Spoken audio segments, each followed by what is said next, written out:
So the cars head up towards Redgate Corner. Looks like there's already been a little bit of contact mid-pack, because I think that's Tom Gladys that has got bodywork rubbing on his wheel, and it is Steve Burgess that leads the race. Dominic Jackson there in second position, and Jerome Desadlier trying to get a run, I think, on the pair of them as they head down through the Craner curves for the first time. Everybody has made it through. Say there was a little bit of bumping and boring. It got rather tight, and I think bodywork rubbing on tyres is the issue for Tom Gladys. But they've all safely made it through at least the first half a lap, and when they reappear into view, Steve Burgess leads the race, and it's Jerome Desadlier, is it not, that's there in second position, with Dominic Jackson in third place, and it will be Mark Richards that completes the top four, but they're not all safely through because the safety car boards are being displayed, and the reason the safety car boards are being displayed is because we've got one car that has stopped on the exit of Redgate Corner and on the run in towards Hollywood, and it's stopped right on the right-hand side of the circuit, which would be the natural racing line at that part of the circuit. It's a white car, and that's the number 14 car of John McLeod, who finished 7th in the race earlier on today. He was inside the top 10 in yesterday's pit stop race, so we can account for him. We can also account for two cars which came into the pit lane, one of which was number 55 Adrian Watt. There was damage to the front left-hand corner of that car, and also into the pit lane is the number 31 car of Rod Goodman. Yeah, and I'm down with the number 55, and yeah, there's some front damage, not just on one of the corners, but on the front nose as well. So, safety car accelerating away from the pack. Steve Burgess and Jerome Desadlier good at the first restart. Dominic Jackson a little bit slower away. Let's see whether this time the lead pair get the jump on Dominic Jackson, or whether he is able to get a better restart this time. No, much better restart. He's absolutely on the coattails of the cars ahead, and as they head over the start-finish line, it is Steve Burgess that leads the race. We've got Jerome Desadlier there in second place, Dominic Jackson in third place. Fourth place is Mark Richards from Mark Crader, so it's black cars really, third, fourth and fifth, but the ones with the silver flashes, Mark Richards and Mark Crader behind the all-black car of Dominic Jackson. Number 6 Barry Liversidge in 6th position. Marcelo Marittiotto, having made great progress from a long way down the grid, is up into 7th place. From Elliot Goodman, Christian Jeffrey and Brian Harvey, that's the top 10 as things currently stand. 29.5 minutes of the race to go, which means we're 7.5 minutes away from the pit window opening, and the leading pair already just starting to stretch their legs and build a subtle advantage between themselves and Dominic Jackson, who for the moment has his hands rather full of the number 52 car of Mark Richards as they exit McLean's and head up towards Coppice Corner. Out of the right hand of the double apex blind entry right-hander at Coppice, and down in towards the conclusion of lap number 7. Steve Burgess claimed a win yesterday. He claimed a win earlier on today. Can he make a clean sweep of things here in the Radical Challenge at Donington Park? Let's not forget he's got an additional 20 seconds to spend in the pit, so that should even things up a little bit. And of course the safety car periods in the early stages of the race doesn't really help those cars that are carrying that penalty. They need ideally a full green flag throughout the whole course of the race to build an advantage, to stand half a chance of recovering the additional time they spend stationary in the pit lane. And Chris Dawes, that just hasn't really happened, has it, for Steve Burgess? I believe not.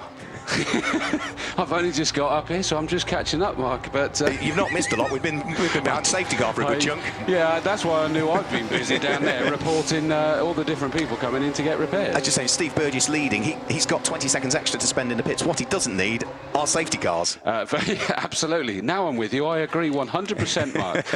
It's your own fault for putting the head sweat on and flicking the switch. I thought you were ready. So here we're bickering, aren't we, in the commentary box?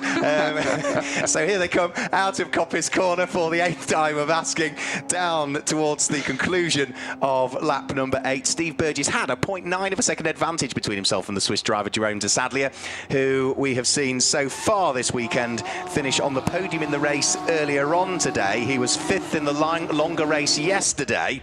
So through he goes, and he's fallen away from the race leader and started to drop a little bit more into the clutches of Dominic Jackson. So the gap between first and second going out, gap between second and third, Chris, coming down.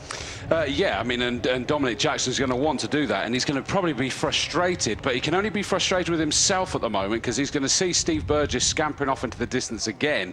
Not what he wants to be able to see, and you can't say he's being held up just yet. Of course, it's been delayed for him to try and do anything about it with the safety car, but he's got to get himself on terms as quickly as possible with Jerome Desadlier. But as they rise up the hill through the Schwantz curves, you can see, yes, that's coming down, but just not quick enough for him. And it's interesting to see that the 52 car of Richards is following with him. You can tell it's Richards by the, yes, it's a black car, but the sort of chrome glistening in the sunshine streak down the side tells us that that car is Richards. I would say that that's closing in on the back of Jackson, so he's going to have his hands full both in front and behind. A great little fight going on for 7th, 8th and 9th place. The all-red car of Barry Liversidge under pressure from the man from Guyana, that being Christian Jeffrey, working his way from the tail end of the field, and Elliot Goodman, number 28's in on the mix as well. So keep an eye towards those three. In fact, almost four now. Here they come, out of Roberts over the start-finish line. Liversidge under pressure from Christian Jeffrey. Right behind him is Elliot Goodman, and wanting to join in on the fun now is Brian Harvey. So 4 cars as one up towards Redgate Corner. Liversidge and Christian Jeffrey side by side through Redgate Corner. They all come out in the same order that they went in, but that is a great little squabble.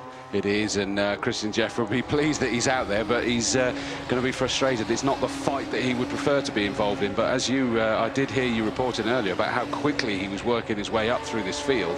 He's kind of hit a block where he's not doing it quick enough at the moment, but still good news to see that they were able to get that car repaired and back out there, and he's able to do that battle. Yeah, the man who's made most of the progress, though, is car number 29, Marcelo Maritiotto, 21st on the grid to 6th position, and that was with not a great deal of racing with those 2 safety car periods. He really did thread his way up through the order, but he's sort of plateaued at 6th at the moment. He's not that far behind Mark Crader. There's half a second gap between Mark Crader, number 20 in 5th place, and Marcelo Maritiotto in 6th place. Over the start-finish line goes the leader, Steve Burgess, new fastest lap of the race. Jerome de Sadlier still being caught by Dominic Jackson. The gap that was 0.8 is down to 0.4 between the pair of them, but Jackson isn't close enough this time at the wheel of the all-black number 4 machine as they head in towards Redgate Corner, so he has to hold station. Mark Richards 4th, Crader from Maritiotto. Actually, the gap has come back out again, so Maritiotto evermore plateauing in 6th place from his charge from the tail end of the field. Yes, and he's going to be caught rather soon, I think, by the charging number 26, Jeffrey, because he is now right on the coattails of the number 6 Liversidge car, the first of the 2 red cars, and I think he's going to get that car disposed of fairly quickly, judging by the speed differences they went down in towards Redgate, and then he's going to be after Maritiotto. It's going to be the challenge of those that have made the biggest improvements, and in fact, I think that's Maritiotto that he's right on the back of. Do I remember Maritiotto's car being red? It is, yeah. I thought as much. He's right on the coattails of that, which to me, 29 is now stopped out. So Maritiotto actually is stopped. So it's the other red car that he is. He's still on the back of the the number 6 Liversidge car, and the car that went missing was Maritiotto. So that explains my confusion as they went up the hill. It was the wrong red car. Yeah, I was going to say, I thought he got a 2-second gap, but that'll be why that Maritiotto's gone missing somewhere. New fastest lap of the race for Steve Burgess. We're side by side now for 6th and 7th position as Barry Liversidge and Christian Jeffrey are still squabbling over position, with Elliot Goodman and Brian Harvey's not that far behind. Of course, following the demise of Marcelo Maritiotto, that now means that Richard Baxter has climbed his way inside the top 10, but that is hugely disappointing, isn't it, for the Italian farmer, who is dropping like a stone through the order. Yes, I'm trying to work out where it is that he stopped, actually. I think it may out on track. Yes, I know that much. I think it may well be the exit of Old Hairpin, but I'm not sure. Purely, does it look like there's a car there? But we did briefly get it zoom in, but we'll see. Still at the moment, though, you look at the 26 car of Jeffrey. He's not managed to get past Liversidge. He's caught up on him at the absolute rate of knots, but he's not been able to make any more inroads there. So Steve Burgess comes onto the start-finish straight to complete his 12th lap. 23 minutes still left to go in this endurance race for them. 1 minute before the pit stop window opens, therefore. Aha, there we go. Jerome de Sadlier in 2nd. New fastest lap of the race again to our leader, Steve Burgess. So he's still trying to push as hard as he can, especially if he can look behind and see that Jerome de Sadlier is fighting with Dominic Jackson. Is that now's the time that he needs to put those fast laps in to just try and break any kind of possibility, break their spirit, break whatever he wants to break, to make sure that he is able to come into the pit stops with a little bit more relaxed. And I did sort of hear you saying about the different penalties, and his being the bigger. Yeah, well, the cars that are looking good at the moment are actually the cars in 4th, 5th and 6th places, because Steve Burgess, Jerome de Sadlier and Dominic Jackson all have additional time to spend in the pits, whereas Mark Richards, Mark Crader and Barry Liversidge, 4th, 5th and 6th don't. The 7th place car also has time to spend in the pits, which is Christian Jeffrey. So 52, 20 and number 6 looking good when the order shakes itself through, that they could be in a strong position. But of course, course, some of the cars have to stop for an extra 20 seconds, that being the race leader, Steve Burgess. For the likes of Jerome de Sadlier in second place, well, his 5th place finish in the longer race yesterday means he only gets an extra 5 success seconds. So he will just need to make sure he stays within 5 seconds of the race leader. And well, at the moment, he's 3.2 adrift as Steve Burgess pops in another new fastest lap of the race, a 1 minute 7.215. It's 1 minute 7.215. We're also hearing at car number 31, which is Rod Goodman, under investigation with regards to pit lane speeding. And side by side, Christian Jeffrey and Liversidge, the number 6 car, had the inside line, but Christian Jeffrey is powering it round the outside through Hollywood, down the crane of curves. He's done it. That was a really, really brave move that he made round the outside. I thought the fact that the number 6 car of Barry Liversidge had the inside line covered, that he'd be able to just keep on it through the that inside line, but not a chance, because Jeffrey decided he had enough play in that with that one, and already, now that he's made that move, he's scampering off into the distance, and it looks like Liversidge is now under pressure from the 28 car of Goodman. Yeah, with Brian Harvey also trying to attack Elliot Goodman, so that's the train of cars just heading round through Coppice now. Pit window is now open, we ought to have said. It's been open only for 60 seconds, and Steve Burgess opting to stay out, as does Jerome de Sadlier and Dominic Jackson in first, second and third places respectively. And again, Steve Burgess, another new fastest lap of the race. It seems lap after lap after lap he's finding a bit more pace. So 1 minute 7.189 is the fastest lap, as we've got the first pit stoppers coming in. Elliot Goodman is in and Brian Harvey is in. Yeah, 2 of the ones that we said that were in the throes have actually started to put pressure on the number 6 car of Liversidge. So they've decided now's the time to get in. Instead of getting embroiled in a fight, they're going to hope they're going to get back out into some kind of clear air. Different to yesterday, the pit stops here, because we did actually have rain striking halfway through. That meant that all bar the front 2 at the time, which was Burgess and Jackson, decided to switch over to wet tyres. But that is not a job of a moment to change these cars onto wet tyres, so they were in there for some time. You had the likes of Royal Motorsport that had an awful lot of cars to try and change the tyres on as well. They did, yeah, absolutely. I think Nielsen Racing also, I think there were issues with their pit stop. They weren't ready, and then the tyres weren't for the right cars. So we will, I think, I spoke to Stuart Mosley about that. I think, yeah, they had a briefing as to what to do should the same thing happen again. Third place car, Dominic Jackson, comes in. This is a third car into the pit lane. He will have to remain stationary for an extra 15 seconds as a result of his second place finish in the slightly longer race from yesterday. Steve Burgess, for the first time in a while, didn't set a new fastest lap last time through. And Barry Liversidge is in as well. The number 6, the red car, is in. He's obviously, we saw him doing battle for a good while with the 26 car of Christian Jeffrey, but he's in for his pits. Going out has already been the number 4 car of Dominic Jackson, so that's one of the leaders that has been in, and so, as is the number 10, which I think is the lead of the team cars, isn't it, at the moment? Yeah, that's John Caldwell to hand over to Stuart Mosley. Martin Verity is in. David Franklin, number 91, is also in. 3 minutes now, the pit stop window remaining open. Okay, so he's. I think you're right that Steve Burgess is not going to be able to pull the gap that he needs, is he? But is he going to then have enough speed within himself that come the closing stages, we're going to have an absolute grandstand finish for him? It's not out of the question.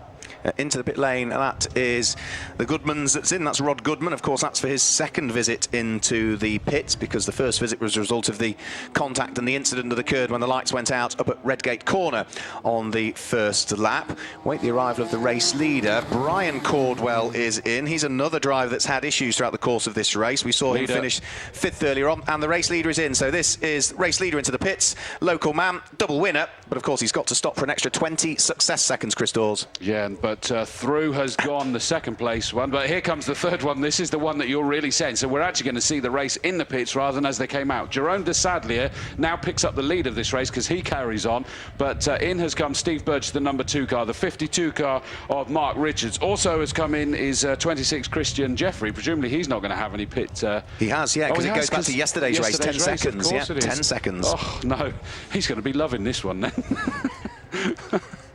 So there's still a couple of cars that haven't stopped. As you say, number 5, Jerome de Sadlier, has yet to stop. In comes the rather taped up front of the number 55 car. I see what you mean about what they've done to that. They were busy. Gaffer tape works. Joe Watt about to take over that car. And also in his number 64, that will be Mark Hignett, won't it, that is in. So Jerome de Sadlier leads and hasn't pitted. Second will be number 61, Richard Baxter, who hasn't pitted. Third will be number 57, Brian Murphy, who hasn't pitted. And I think they are the 3 remaining cars that haven't pitted. And the pit window is now a matter of a minute and 20 seconds away from closing, so they could still do one more lap before they pit. Well, Jerome de Sadlier's decided he's not. He's coming straight in now. He's seen that the leader has already been in. They're waving for him to go over. There goes Steve Burgess. Steve Burgess is now exiting the pits, and of course we have already had number 52 Mark Richards leapfrog him by being able to leave considerably earlier than Steve Burgess. So the changes are taking shape. Yeah, so we need to keep an eye on Jerome de Sadlier's car down at the bottom of the pit lane and the number 52 car of Mark Richards, and when he comes over the start-finish line, Richard Baxter comes in, so it's only now number 57 Brian Murphy we need to await into the pit lane. So he could stay out. He could stay out another lap should he wish, the man from the northeast. Jerome de Sadlier still stationary at the bottom of the pit lane. Where's the number 52 car of Mark Richards? Well, Jerome de Sadlier already trundling his way down the pit lane, and Mark Richards has not as yet appeared into sight by the look of things. Still there, the wrong. It's the wrong car, is it? Yeah. Right, he's still stationary. Where is Mark Richards then? That is the big question. Here he comes in towards the braking area for Roberts now. Jerome de Sadlier is still stationary in the pit lane. He's trundling his way down there now, but Mark Richards comes over the start-finish line and will be at full speed, and will, as and when Brian Murphy comes into the pits, of course, because he's the only car that hasn't stopped. Mark Richards will take up the lead of the race. I thought he'd be in a strong position. Yeah. Well, at the moment, yes, he is. He's going to be leading once Brian Murphy pits, number 57, because he's the only car that hasn't. Show off. Notice that after all those pits, the 2 that are together is the one that seemed the 2 that have been together all weekend is Steve Burgess and the number 4 car of Dominic Jackson. It's just a case of once this all unravels to see where in the grand scheme of things they are whilst being together. So here comes Brian Murphy, and he's not coming into the pit lane. He's going past the pit closed board, which is too late now to come into the pits. He can come in, but he's going to have to serve a penalty as a result of pitting too late. That happened yesterday to Brian Harvey, didn't it? So if your name's Brian, it's not good this weekend, is it? No. So should have gone to any other opticians are available. Yes, absolutely, yeah. 14 minutes the pit window closes. You can pit after that, but you can't go past the pit closed board is the regulation. So it can be hanging out over the pit wall as long as you come into the pits on that lap. And it was hanging over the pit wall. Brian Murphy went past it, so he leads the race, but still hasn't pitted, and the pit window has closed. So the gap between 52 Richards, that as you called it nice and early, Mark, is now in the pseudo lead because we can ignore the 57 car of Murphy. But Jerome de Sadlier is sat there in second, therefore 4.6 seconds behind. So we need to see what lap speed he gets up to. Then it's the number 2 car of Steve Burgess and number 4 Dominic Jackson that will be sat there as 3rd and 4th once Murphy's out of the way. And they are basically, Steve Burgess a further 10 seconds down the road from Jerome de Sadlier. Here comes in, albeit a lap too late, Brian Murphy, so I'm sure there will be some sort of penalty he might have to serve. So that puts now this car very shortly that's heading out of Roberts into the lead of the race, which is going to be car number 52, Mark Richards. But we need to keep an eye on the gap between himself and Jerome de Sadlier. It was 4.6 seconds at the beginning of this lap. Has it been whittled down any further is the big question, and we wait the arrival of those 2 cars. Here they come in towards Roberts now. So number 52 Mark Richards takes up, quite correctly so now, the lead of the race. Jerome de Sadlier in second place at the wheel of number 5. The gap between first and second is going to be 4 seconds between the pair of them. De Sadlier was half a second quicker though than the race leader, Mark Richards was. Here is the 3rd place car, number 2, Steve Burgess. Right behind him is the 4th place car of Dominic Jackson, 3/4 of a second between that pair. 5th is going to be number 20, Mark Crader, and it's going to be the number 28 car down towards Redgate Corner, Elliot Goodman, that wraps up the top 6 currently as Brian Murphy concludes his pit stop, Chris Dawes, but we await confirmation as to whether there might be another visit to the pits for that car. Yes, and of course that car actually started back in 22nd place, so it had done well to be leading the race, let's be honest, and he was just enjoying that moment. That's the excuse, and he's going to stick with it, all right? But, yeah, so we should now wait and see Mark Richards, number 52. And that's a great performance by him, is that he finished 4th in the shorter race earlier today, but he was, what was it, 11th yesterday, and he finds himself sat there in the lead. And in fairness to him, it's not just the time thing that did it, because he was up there in a good, what was he in? 4th position on the road before all the pit stops, so he was in with a fighting chance. Jerome de Sadlier goes through, but he is now closing on him. 3.6 that lead between 52 and 5, Richards and de Sadlier, as he goes through the first corner. Then you've got Steve Burgess is now only 11 seconds behind de Sadlier, but they are kind of almost matching each other. Down to sort of tenths of a second, if not less, as is Dominic Jackson. I'm trying to rack my brains. I'm hoping for a nod from Peter Shearer. I don't think we've ever seen a win in the Radical Challenge race from Mark Richards. No, I didn't think we had, no. So he would be on for his debut victory. He's been a regular in Radicals for a good season or so now. He's finished second on the podium on a couple of occasions, not least of which Spa-Francorchamps last year, which is a big old brave circuit. But the gap is coming down. He's got 10 minutes to try and fend off Jerome de Sadlier, who is on a charge, but is still 3.7 seconds behind at this stage. They will be coming through very shortly to conclude another lap, and as they now flash their way through what is Roberts, over the start-finish line comes Mark Richards. Traffic to deal with up the road is Brian Caldwell's car, which hopefully will move out of harm's way, but the gap that was 3.7 is down to 2.8, almost 2.9 seconds, so it's going the right way as far as Jerome de Sadlier is concerned. He'd be on for his debut win as well in the Radical Challenge, because it's his first weekend of racing, having graduated out of the SR1 Cup, so as long as either one of those two finishes, we'll have a new winner in Radical Challenge racing. Yeah, and I guess it's down to which way you're emotionally inclined, isn't it, really? Whether you actually want to have the first win for someone who's been a stalwart of the championship for many, many years, or whether you want a first win who's actually just in their first championship year of the Radicals. Both have got something rather poignant about them, but which do we prefer? And they're both racing for 360 Racing, of course, so it's a Team 1-2 at the moment. It's which order of that Team 1-2 that is slightly up for debate. Keep an eye still towards a battle for 3rd and 4th place, because Steve Burgess has increased the gap between himself and the number 4 car of Dominic Jackson, but it's still hovering around a second at the moment. And if you recall, Barry Liversidge was rather busy before the pit stops. Well, he's in 7th place. He's rather busy again. He's got Brian Harvey and Christian Jeffrey, the same 2 cars that he was doing battle with, right with him. As over the start-finish line goes the race leader, Mark Richards, and Jerome de Sadlier, that time through, closed by just 1/10 of a second. Probably something to do with the traffic, Chris. Yes, and it looks like Richards, not only is he up against 2 backmarkers, but 2 backmarkers that are having their own fight, so I think he needs to tread carefully with that one. Where's Barry Liversidge again? Here he comes, in towards the braking area for Roberts. He's still having to roll his sleeves up. Brian Harvey and Christian Jeffrey are still very much together. They were having a great battle before the pit window opened. They're still very much together here. Christian Jeffrey is going to jink out from behind Brian Harvey to try and gain the place. He's got the inside line. It all gets very tight. There's locked brakes from Christian Jeffrey, and he nearly got the nose swiped off the car. That's a brand new nose, having had it swiped off in the race earlier on. Yes, I think that was a sort of an impatient move, that one, that he was determined to try and get through as quick as possible, but he thankfully got it stopped. Even though there was smoke billowing out the back, he did manage to get that one stopped, and we didn't see bodywork go flying this time. That's the important thing. Now here comes the race leading pair. Looks like the gap has come down again this time through.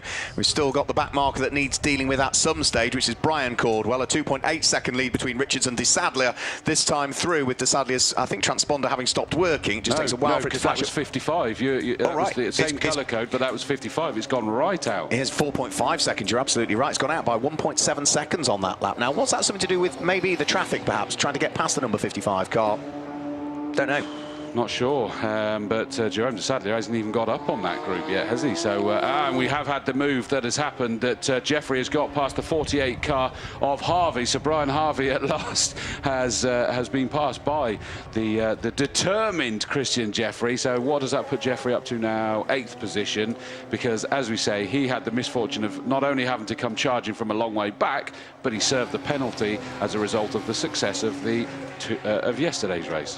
There is a 2-second stop-go penalty for car number 52, race leader Mark Richards. Now, that can only be because he was 2 seconds short from pit in to pit out come the pit stops. There's also a stop-go penalty for car number 57. That doesn't need too much working out. That's Brian Murphy, who stopped outside of the window. So that is so unfortunate for Mark Richards. Maybe a miscalculation from driver or team, but the race leader is not going to be the race winner with 6 minutes to go. That penalty's going to be applied. He's got to come into the pits, Chris. And unsurprisingly, just looking down at the black flag for the stop-go penalty being shown is that the 360 racing guys are over having a chat with them to try and find out what that's all about, because that is not what they wanted to see. We've got the challenge still continuing there. It looks as though the 26 car of Jeffrey's going to be making a move on Brian Liversidge as they go down, Barry Liversidge, as they go down to Redgate. Not quite able to do it, but it was buzzing one side then the other. He is still determined to make up more places. Well, at the moment, the top four are all getting closer to each other. Mark Richards, 1 minute 8.1. Jerome de Sadlier, 1 minute 7.8. Steve Burgess, 1 minute 7.6. Dominic Jackson, 1 minute 7.5. So the top four all getting closer to each other, but it does certainly look as though Steve Burgess and Dominic Jackson, who are within 0.7 of a second of each other, are no longer going to be fighting it out for third and fourth. They're going to be fighting it out for second and third by the time Mark Richards heads towards the pit lane to serve his 2-second stop-go penalty. Frustrating, because it's not going to be 2 seconds, is it? He's got to decelerate from 60 kilometres an hour down to 0, then stop for 2 seconds, and then accelerate back to 60 kilometres per hour. It's going to cost him, well, the best part of 20 seconds coming into the pit lane and heading back out onto circuit, and that at the moment means he'll probably rejoin something like 5th or maybe even 6th position by the time he serves the penalty. I guess the point being is you've got to make it as unappealing as possible for being 2 seconds short to get out there. You don't just add the 2 seconds on, you actually get a penalty on top of that. So I guess it's right. The 57 car serving the what was that penalty for? We have no idea, Mark. Yeah, stop go. Yeah, a bit closed board being held out when Brian Murphy went through. So that is going to undo some of the hard work he has done, charging his way up from 22nd position on the grid. The stop go has been served, so back out onto circuit goes he. Are we going to see Mark Richards head for the pit lane at the end of this lap to serve the 2-second stop go penalty? The answer is no. He's still pressing on at the moment. He leads on the road still from Jerome de Sadlier in 2nd position. And the gap between the pair of them is now down to 3.2, a further 0.6 of a second gained by the Swiss driver over the Brits last time through. The blue car number 2 of Steve Burgess still managing to palm away the attentions of Dominic Jackson. He's just not close enough, Dominic, as they head through Redgate Corner. He resides still in car number 4 in 4th place, just 0.7 of a second adrift of the former double champion. Of course, at his local circuit, Steve Burgess. And here is Barry Liversidge, who again has been around for a season or two. Originally started in the Radical SR1 Cup. Is trying to fend away the aspirations of Christian Jeffrey. This time looks to sweep round the outside at Redgate Corner, and he makes it stick this time. It's taken several laps, but Christian Jeffrey finally nets himself 7th position around the outside of Barry Liversidge.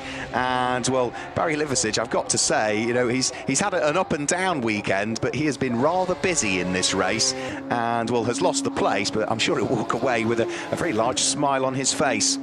Our race leader, Mark Richards, is serving the penalty this time. So into the pit lane comes Mark Richards. It's just a 2-second stop-go penalty, which means that now number 5, Jerome de Sadlier, will take up the lead of the race. That puts number 2, Steve Burgess, up into 2nd place. Number 4, Dominic Jackson, now up into 3rd position. Mark Crader may well just hang on to 4th place. No, he doesn't. Already Mark Richards is back out of the pit lane. So frustration for Mark Richards.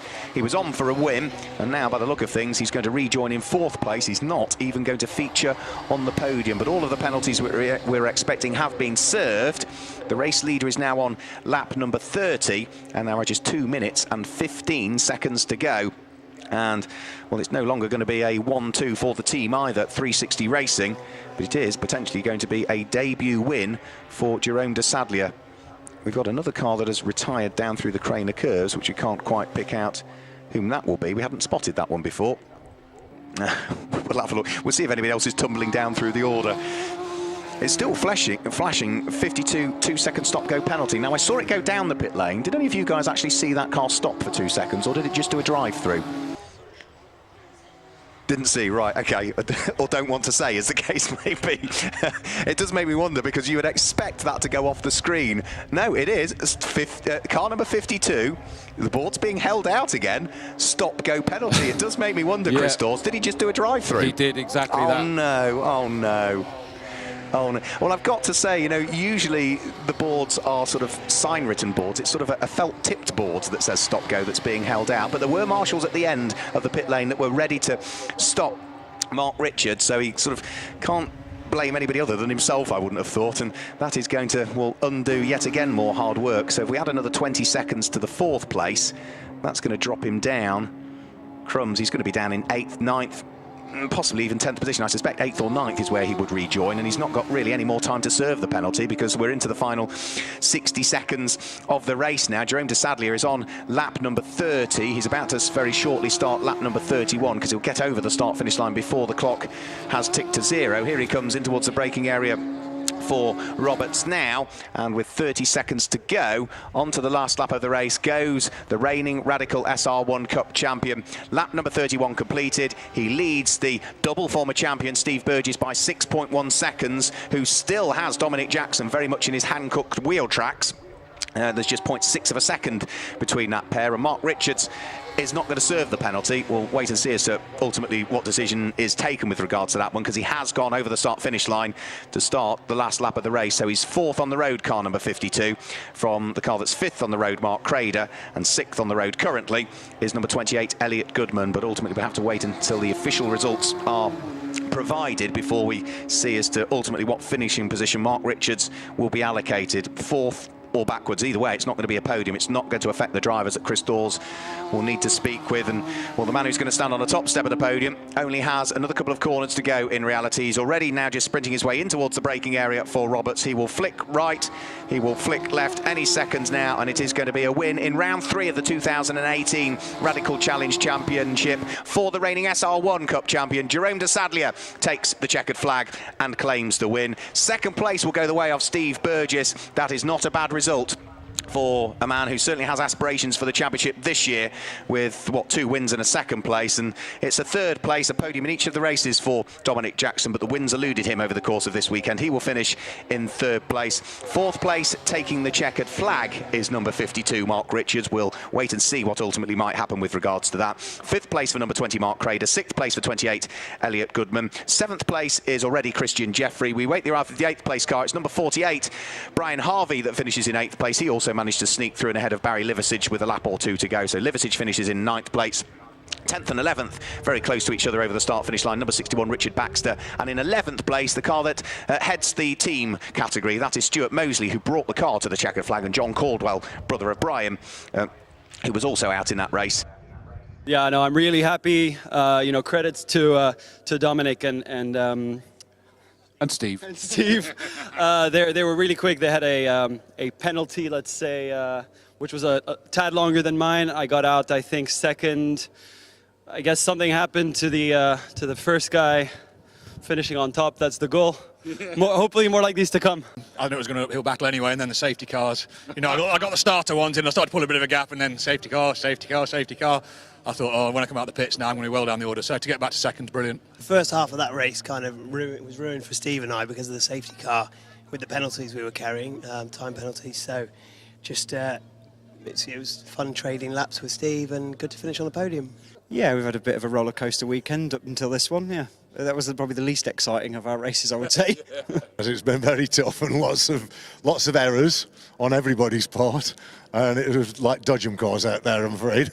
I think we used up all our luck yesterday when it rained, and then this race it ran out, unfortunately, off at Redgate at the first corner. I mean, Dad got turned around and then he got hit, so yeah, it was a good weekend though. If you offered me that, I'd take it first. Pressed the starter button, she fired up, and I came back with loads and loads of tyre smoke, and I thought, well, maybe not, and sure enough, they got her back out again in double quick time. But yeah.